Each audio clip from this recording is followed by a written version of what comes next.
Hey, I'm going to do something a little bit different for this video. Rather than cover an event or a museum, I'm going to go over the history of just one car company. I've been thinking about this 1911 Pope-Hartford that I saw at Hershey last year. The Pope Manufacturing Company is very interesting. They made not only this Pope-Hartford, but also the Pope-Toledo, Pope Robinson, Pope-Waverley, Pope-Tribune, Pope Motorcycle, Columbia Car, and Columbia Bicycle. It's a lot going on here for this company, and practically no one today has heard of Pope Manufacturing. They had all the pieces in place to be General Motors years before General Motors even existed. So what went wrong? Well, let's dig into some history and find out. So let's go all the way back to 1843. Yeah, I'm going back that far. That's when our protagonist, that's this guy right here, that's Albert Pope, that's when he was born. So I'm going to fast forward through the earlier part of Pope's life. Essentially, he came from nothing, started a shoe supply business, was interrupted by the Civil War, mustered out as a brevet lieutenant colonel. He's Colonel Pope from now on.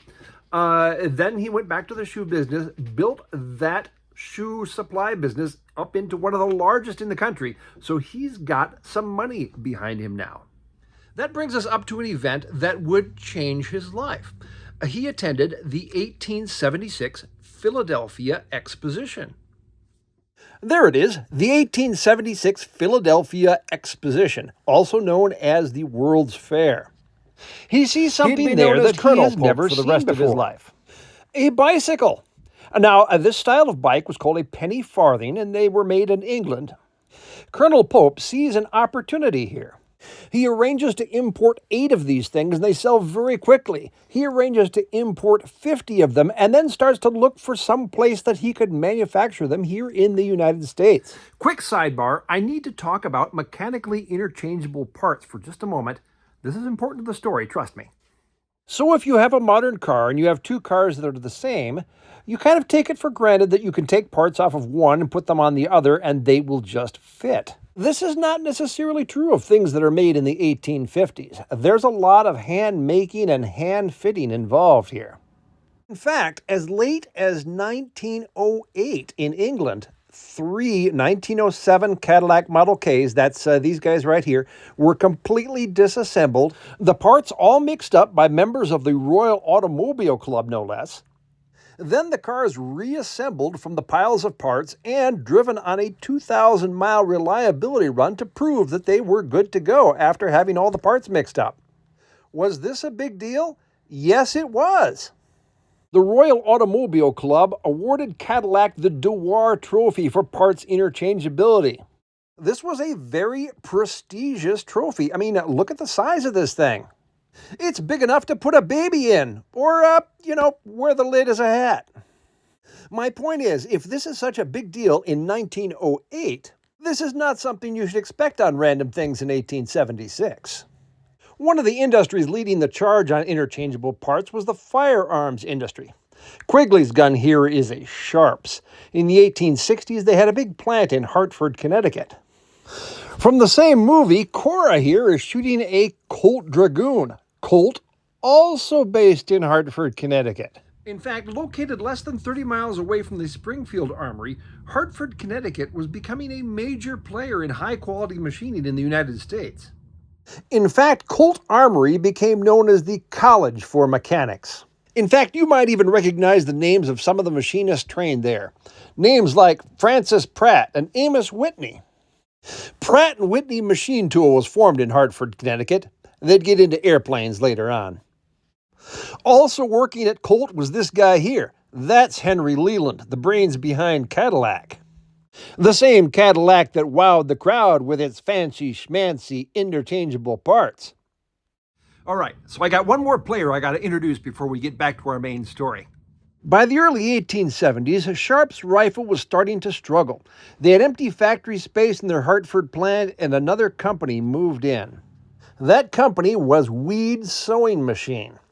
Co-founder Charles Billings came over from Colt, and their shop floor was thick with machinists from the firearms industry. Was this thing precision engineered? Of course it was. Okay, so back to our main protagonist. When last we left him, he was selling these newfangled bicycles imported from Great Britain. He pretty quickly decides to take this British design and make it here in the good old US of A. He had already organized Pope Manufacturing Company in Boston, but he needed a little bit more manufacturing capacity. That's when he meets this guy here. That's George Fairfield, and he's the president of Weed's Sewing Machine. He's also another former Colt guy. Anyway, turns out Weed was in a bit of a slump, so they agreed to make Colonel Pope's newfangled bicycles. Of course, Mr. Fairfield and his crack team had some thoughts on how this new bicycle should be made. Will this new bike be precision engineered with fully interchangeable parts? Of course it will. Pope's new bicycle was called Columbia, and when it debuted in 1878, it was America's first commercially available means of self-propelled personal transportation. Columbia stayed on the cutting edge, introducing tubular steel frames and ball-bearing joints. The bicycle started to really catch on. Here's an organized tour from 1879. That guy right there in the middle, that's Colonel Pope. By 1889, there were 200,000 bicycles produced in the United States annually. By 1899, it was 1 million. A lot of other manufacturers sprang up, but Columbia was definitely top of the heap. In fact, the word Columbia became the generic term to refer to all bicycles. Bicycles with equal-size wheels were referred to as safety bikes because they were less dangerous than the high-wheelers. They first appeared in 1885, and by 1888, Columbia had their own version. The introduction of the safety bicycle with the drop frame to accommodate ladies' skirts caused bicycle usage to explode among women. In fact, women's rights activist Susan B. Anthony said that the bicycle has done more for the emancipation of women than anything in the world. America went bicycle crazy. See this? This is the Pasadena Cycleway, a highway out in California just for bicycles. Organizations like the League of American Wheelmen lobbied for better roads across the country. America was truly being put on wheels. Anyway, about then is when the tinkering started. So enter this guy here. This is Hiram Percy Maxim. If the name Hiram Maxim sounds familiar, it's because his dad, Hiram Stevens Maxim, there's a picture of him there. Well, he invented the Maxim machine gun. So anyway, there are two Hiram Maxims. It's a little bit confusing. In fact, if anyone from PBS is watching, you might want to fix your website. Anyway, Hiram the Younger was also a pretty good inventor, and he started to tinker around with gasoline engines. In 1894, he put a gasoline engine, he called it an explosion motor, on a Columbia tandem tricycle. He showed it to Colonel Pope, who was unimpressed. He didn't like the gasoline engine. He said, "You'll never get people to sit over an explosion." Also, it was very loud. Pope was impressed by Maxim, though, and hired him on as chief engineer so that he could develop an electric car. The prototype Columbia Mark I was ready in 1896. After some revisions on the prototype, 10 Mark IIIs were ready for sale in spring of 1897. They sold, slightly to the chagrin of Maxim, who said, "The knowledge that 10 of my precious darlings were out on the road in the hands of ordinary human beings who might not demonstrate them intelligently nearly wore me down." People, am I right? Maxim would have to get used to letting his children go because the Columbia electric carriages started to sell well. They would eventually be sold in England by the City and Suburban Electric Carriage Company and in France by Electromotion. Maxim continued to work on his gasoline engine. He solved the noise problem by putting a muffler on it. Also, he invented the muffler. In 1899, Columbia came out with a gasoline-powered car that had the engine and radiator up front and a steering wheel on the left-hand side, all industry firsts. All right, at this point, I've got to put a temporary pin in the discussion about the Columbia car and go back in and check in on the Columbia bicycle because it's about to get a little weird.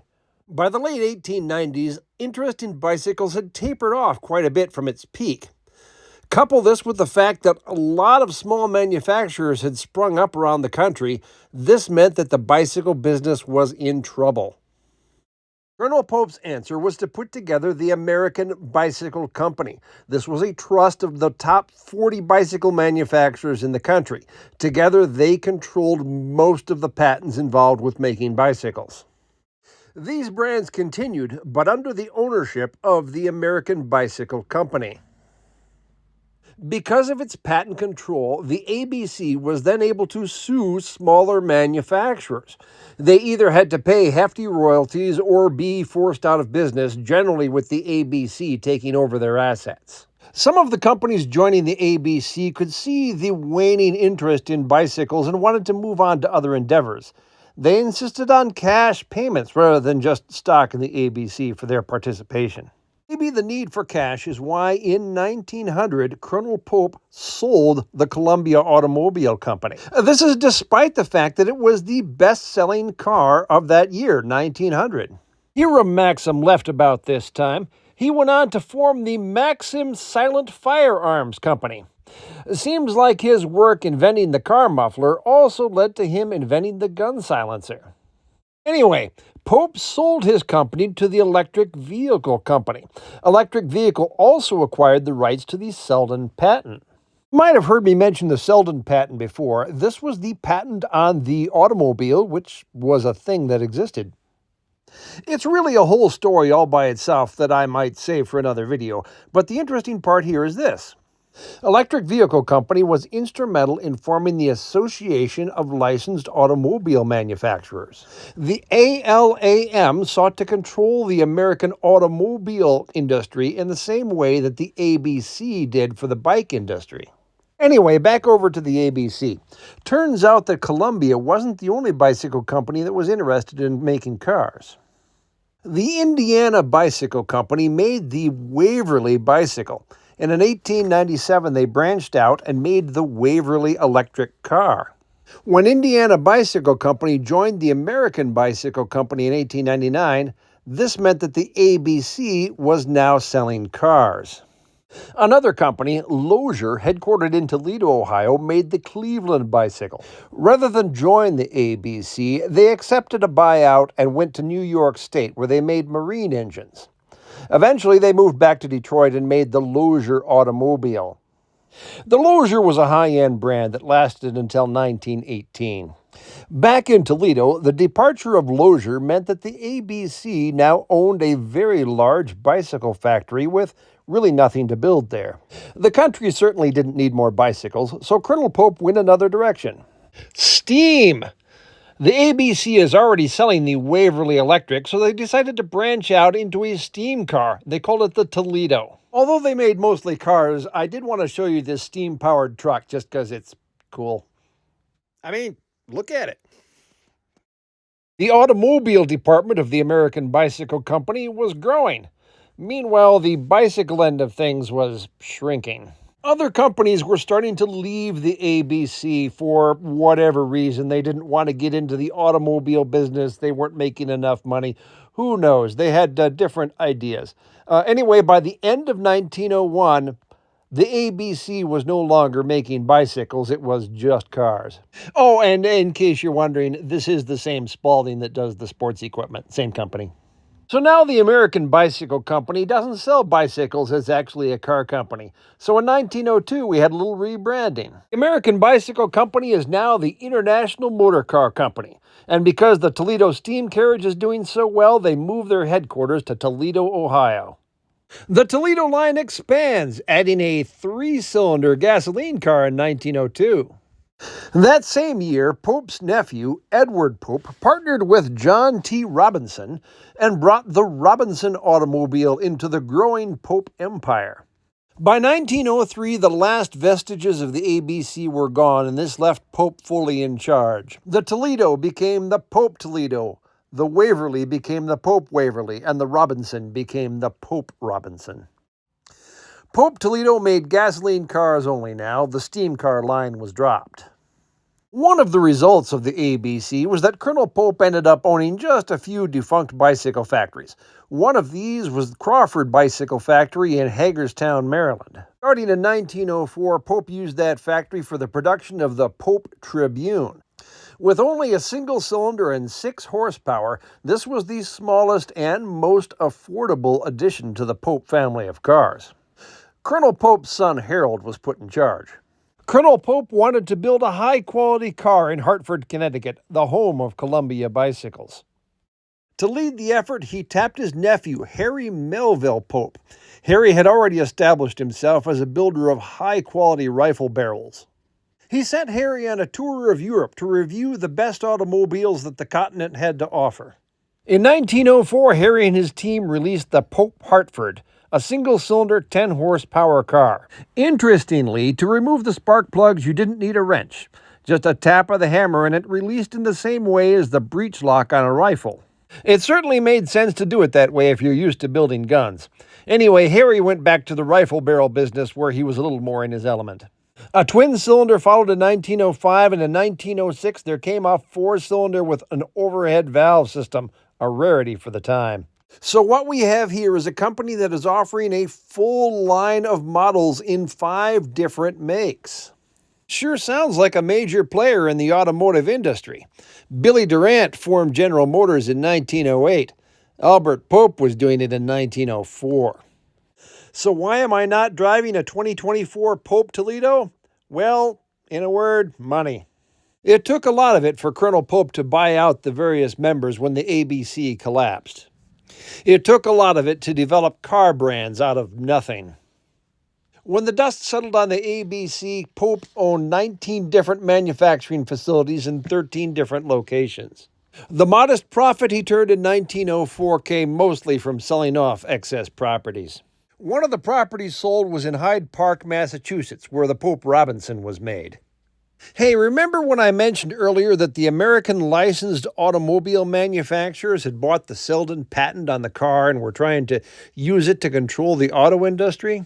A new company, Buick, bought Pope Robinson for no other reason than it wanted its Selden patent ALAM license. That way it could make cars and not get sued.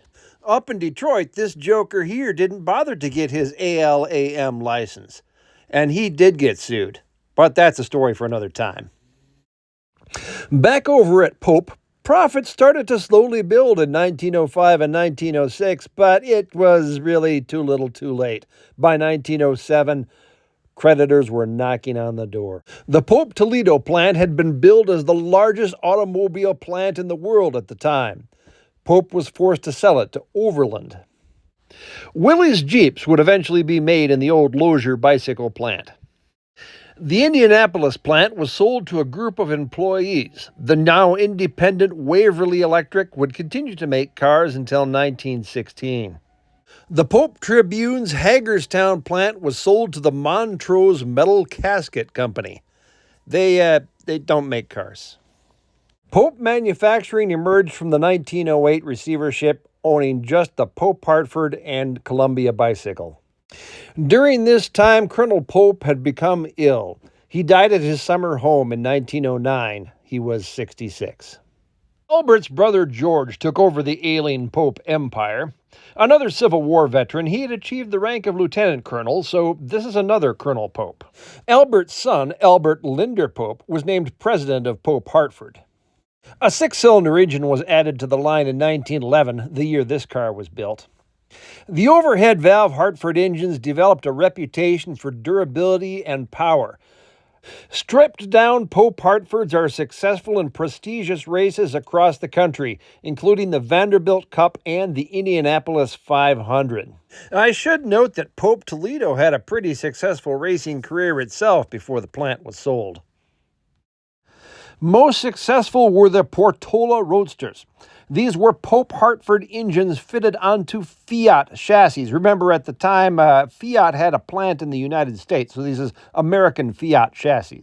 Pope Manufacturing had been fiddling around with motorcycles since 1902, but they weren't really serious about it. They were essentially converted Columbia bicycles. In 1910, they introduced the first purpose-built machine with an overhead valve V-twin. They also built trucks and fire engines, but diversification didn't help. The last Pope-Hartfords rolled off the line in 1914, and the company was dissolved in 1915. The Columbia car brand that Albert Pope had sold was eventually absorbed into the United States Motor Company. It disappeared in 1913 when that company went bankrupt. Although the company went through different owners, the Columbia bicycle continued to be made throughout the 20th century and was one of the major brands. There still are Columbia bikes, but it's really in name only at this point. Incredibly, Albert Pope's actual company has survived through all the ownership changes and is still in business today. They make school furniture, which has a lot of steel tubes. Bikes were steel tubes. But sure, I can see it. Anyway, they're still around and a thriving business by all accounts. That was the history of the Pope Manufacturing Company and the various cars that they manufactured. I hope you found it at least a little bit interesting. I've got some other videos coming up. I'm going to go and do some museum tours, and of course, summer's coming up, so we're very excited about some events. If you want to see some of my other videos, there should be a link right about there to go and see some of those. And there's a link right about there to subscribe to the channel. Please subscribe to the channel. I just love subscribers. Anyway, until next time, I'll talk to you later. Bye.